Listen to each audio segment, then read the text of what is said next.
Doesn't it, girlie? He said, using his nickname for her as he walked into the empty room.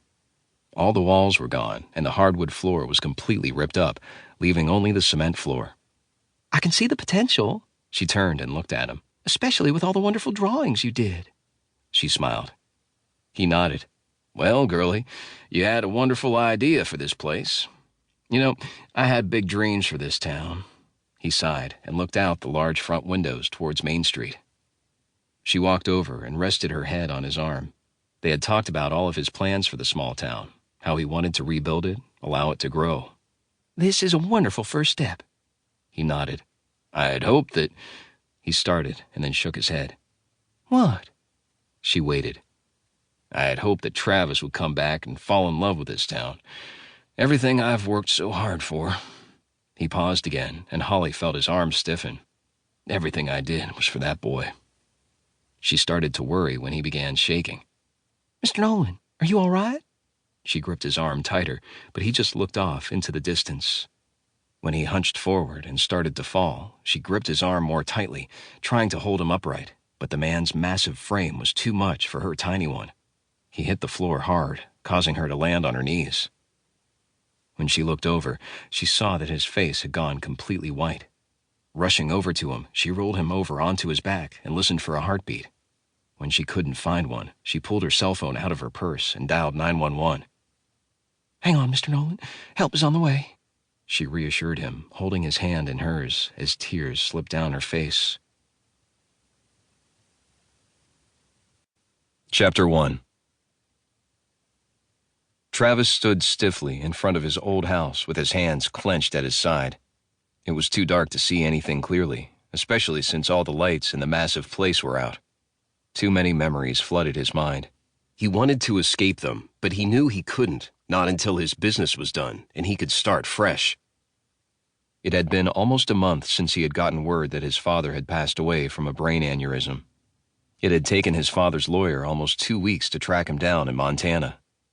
The fact that the lawyer was his ex-fiancée Alexis's husband, the man his mother had tried to murder, had just been the icing on the bitter cake he'd been eating for the last 4 years. He grabbed his duffel bag from his car and walked towards the house.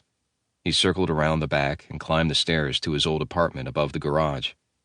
It was just past midnight, and his flight had been delayed due to a thunderstorm in Colorado. He was exhausted. Dropping his bag inside his door, he took a few steps into the apartment and knew instantly that he wasn't alone. Every muscle in his body tensed as he scanned the dark room. In the last few years, he'd been in plenty of fights, and as he prepared his body for the blows, his mind refused to acknowledge the signal of the sweet scents that his nose was sending him. The first blow skimmed his jaw, sending him back a few steps.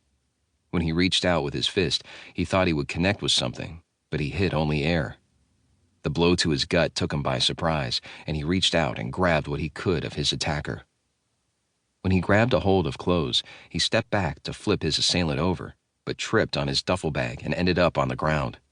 He had taken his assaulter down with him, so he rolled a few times until he ended on top. "What are you doing in my house?" he demanded, at the same time a fist came up and connected with his left eye. He moaned with pain just as the body underneath him stilled. Your house. It was a woman's voice, causing him to momentarily drop his guard.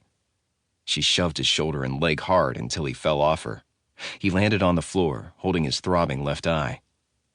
Then the lights flipped on, and there by the door to his apartment stood a warrior goddess.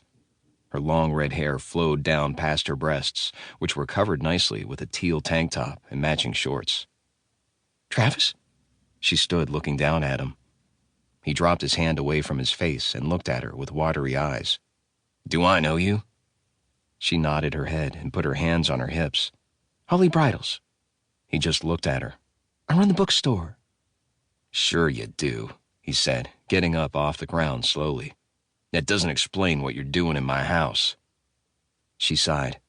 I live here. She looked around the apartment, and for the first time he realized it was clean.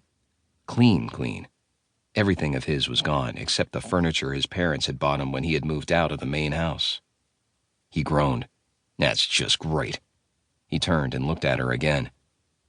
She was still standing by the front door, and he wondered why his father would have rented